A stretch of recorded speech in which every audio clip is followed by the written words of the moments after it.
Hi friends, welcome to my YouTube channel. இன்றைக்கி நம்ம என்ன வீடியோ பார்க்க போகிறோம்னா, கோயிலுக்கு தான் ஃப்ரெண்ட்ஸ் வந்திருக்கோம். என்ன கோவில் அப்படின்னு பார்த்தீங்கன்னா, வாராகி அம்மன் கோயிலுக்கு தான் வந்திருக்கோம். ஏற்கனவே நம்ம கோயிலை பற்றி நான் உங்களுக்கு அப்டேட் கொடுத்துருக்கேன். செய்யார் அண்ணா நகரில் அமைந்திருக்கும் ஸ்ரீ கல்யாண முருகர் ஆலயத்தில் ஸ்ரீ வாராகி அம்மனுக்கு ஆஷாட நவராத்திரி விழா நடந்துகிட்ருக்கு.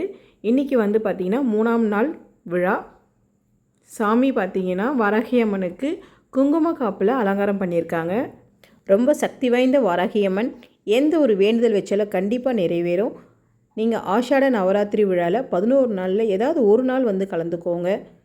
வர முடியாதவங்க, வர முடிஞ்சவங்க 11 நாளுமே கலந்துக்கினீங்கன்னா அதனுடைய பலன் நீங்கள் கண்டிப்பாக உங்களுக்கு கிடைக்கும். குழந்தை இல்லாதவர்கள், படிப்பு, நிலம், நம்மளுக்கு எந்த ஒரு கஷ்டம் இருந்தாலும் கண்டிப்பாக வாராகி அம்மன் நமக்கு நிவர்த்தி பண்ணி கொடுப்பாங்க. நம்ம எந்த ஒரு வேண்டுதல் வச்சாலும் நம்மளுடைய மன உருகி நம்ம வேணாதான், ஏனோ தானோ நம்ம வேணா எந்த ஒரு பலனும் கிடையாது. பாருங்கள் எவ்வளோ ஜனம் இருக்குன்னுட்டு. 11 நாளுமே ஜனம் பார்த்திங்கன்னா ஒவ்வொரு நாளும் அதிகரிச்சுட்டு தான் போதே கண்டி கம்மியாகலை. நேற்றை விட இன்றைக்கி ஜனம் அதிகமாகவே இருக்காங்க. வாராகி அம்மனுக்கு ரொம்ப உகந்த நாள் பார்த்திங்கன்னா வளர்பிறை பஞ்சமி, தேய்பிறை பஞ்சமி. இப்போது 29 ஞாயிற்றுக்கிழமை வளர்பிறை பஞ்சமி மதியம் 12 மணிலிருந்து 30ஆம் தேதி திங்கட்கிழமை மதியம் 1 மணி வரைக்கும் வளர்பிறை பஞ்சமி தேதி மதியம் 1 மணியோட முடியுது. வாராகி அம்மனுக்கு நம்ம எப்போ தீபம் ஏற்றணும்னு பார்த்திங்கன்னா, எப்போவுமே இரவு டைமில் நம்ம வாராகி அம்மனுக்கு விளக்கு போட்டால் ரொம்பவே நல்லது. சாயந்தரம் ஒரு 6 மணிக்கு நம்ம விளக்கு போடலாம் ஃப்ரெண்ட்ஸ். ஏன்னா எப்போவுமே நைட்டு தங்குற பஞ்சமிக்கு தான் ரொம்பவே சக்தி அதிகம். ஏன்னா ஞாயிற்றுக்கிழமை 12லேருந்து திங்கட்கிழமை மதியம் 1 மணி வரைக்கும் இருக்கிறதுனால ஞாயிற்றுக்கிழமை சாயந்தரம் நீங்கள் விளக்கு போடலாம். அம்மன் குங்கும அலங்காரத்தில் தீபார்த்தனை பாருங்கள் காமிச்சிட்ருக்காங்க. எல்லாருக்கும் எல்லா அருள் கிடைக்கணும்னு எல்லாருமே வேண்டிக்கலாம். நானும் வேண்டிக்கிறேன், நீங்களும் வேண்டிக்கோங்க. வீடியோவை ஃபுல்லாக பாருங்கள். வாராகி அம்மனுக்கு போற்றி போற்றி.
மெய்யன்பர்களே மெய்யன்பர்களே, திருவண்ணாமலை மாவட்டம் செய்யாறு வட்டம் செய்யாறு அண்ணா நகரிலே எழுந்து சேவை சாதிக்கக்கூடிய கருணாமூர்த்தியாக விளங்கக்கூடிய வள்ளி தேவசேனா சமேத ஸ்ரீ கல்யாண முருகர் ஆலயத்திலே பரிவார மூர்த்தியாக எழுந்து சேவை சாதிக்கக்கூடிய அகிலாண்ட கோடி பிரம்மாண்ட நாயகி ஸ்ரீ வராகம்பிகை மூர்த்திக்கு வருஷத்துல ஒரு நாள் மட்டும்தான் நின்ற திருக்கோல அலங்காரம்.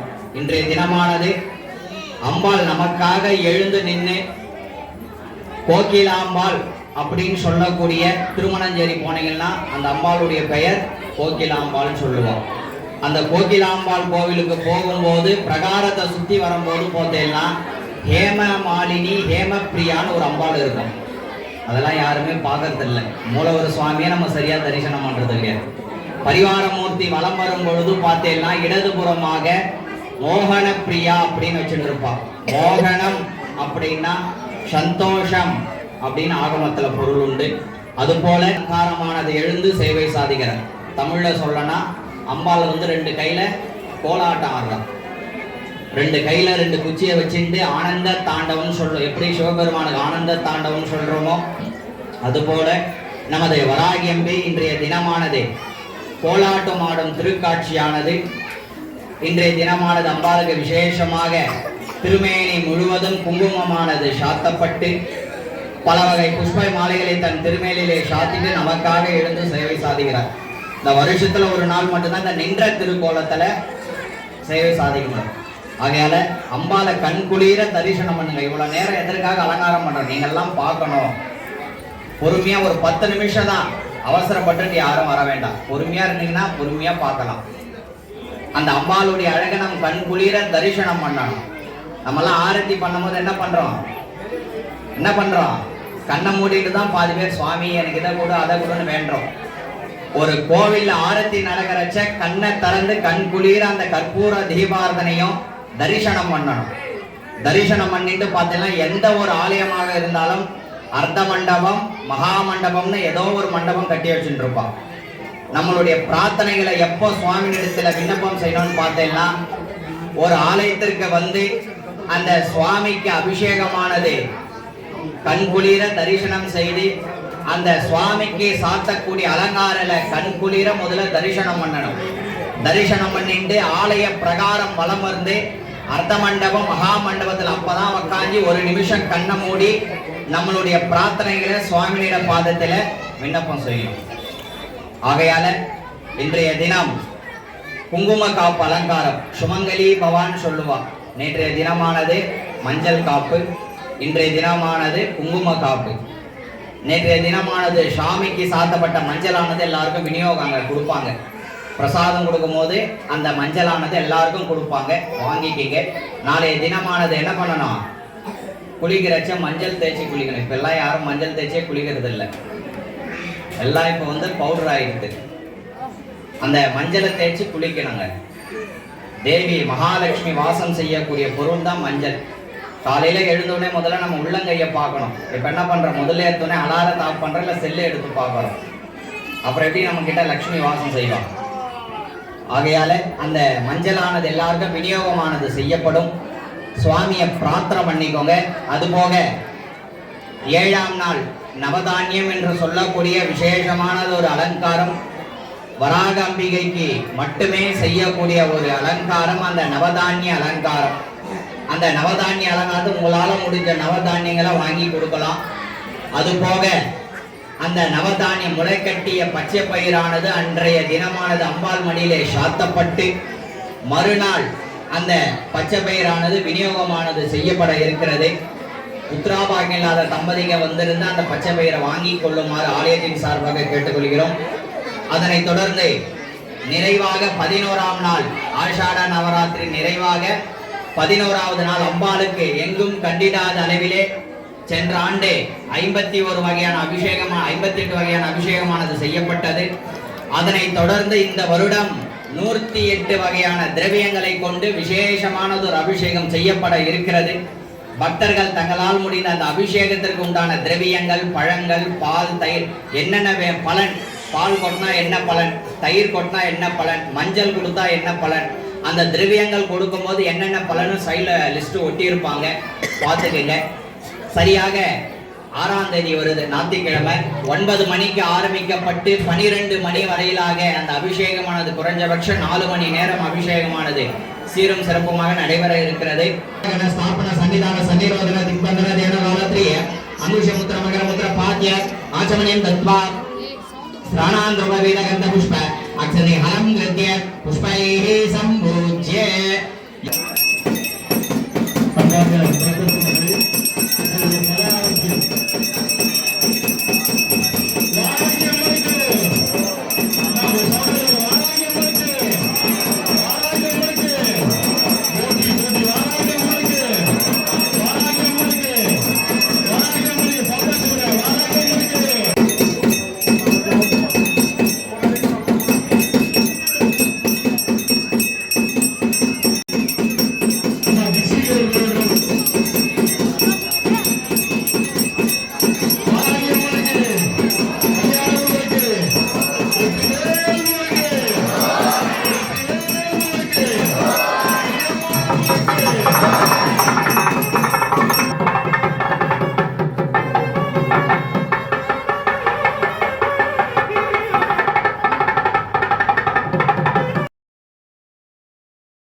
இங்க பாருங்க, ஒருத்தர் போனா எல்லாரும் போறாங்க பாத்தீங்களா? ஒருத்தர் போனா எல்லாரும் போறீங்க பாருங்க. ஆனா இந்த பக்கம் கூடாதுண்ணா. சரி யாரும் இந்த பக்கம் கூடாது, இந்த பக்கம் கூடாதுண்ணா. இல்லை இந்த பக்கம் கிடையாது. அப்படி போய்டு இந்த பக்கம் கூடாதுண்ணா.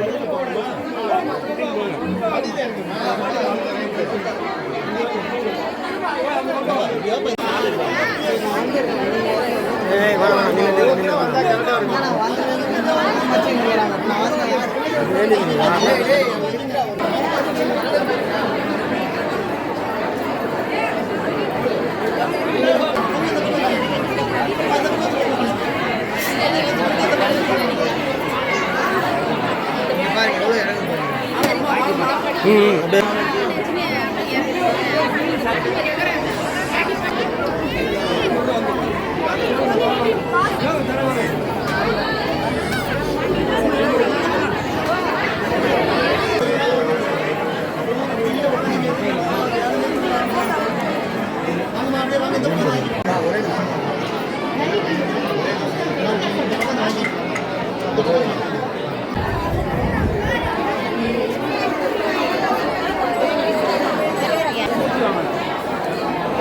இந்த வருஷம் தான் அப்படி இருக்கீங்க.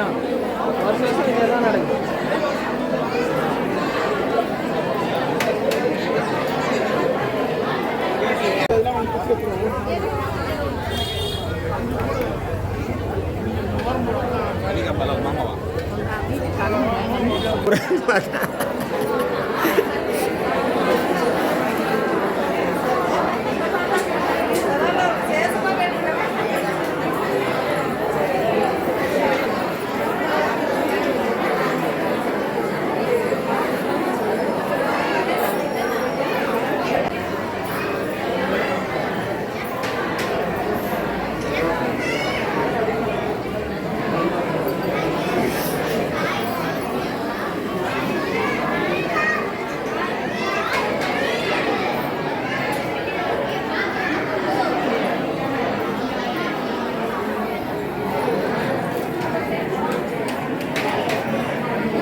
ஃப்ரெண்ட்ஸ், வீடியோ ஃபுல்லாக பார்த்துருப்பீங்க. வளர்பிறை பஞ்சமி ஞாயிற்றுக்கிழமை 29ஆம் தேதி மதியம் 12 மணிலிருந்து திங்கட்கிழமை 30ஆம் தேதி மதியம் 1 மணி வரை வளர்பிறை பஞ்சமி. வாராகி அம்மனுக்கு ரொம்ப உகந்த நாள். ஓகே ஃப்ரெண்ட்ஸ், எங்கள் வீடியோ உங்களுக்கு பிடிச்சிருந்தா லைக் பண்ணுங்கள், ஷேர் பண்ணுங்கள், கமெண்ட் பண்ணுங்கள், சப்ஸ்கிரைப் பண்ணுங்கள். ஓகே ஃப்ரெண்ட்ஸ், நெக்ஸ்ட் வீடியோவில் சந்திப்போம். நானும் பிரசாதம் வாங்கி சாப்பிட்றேன். பாய்.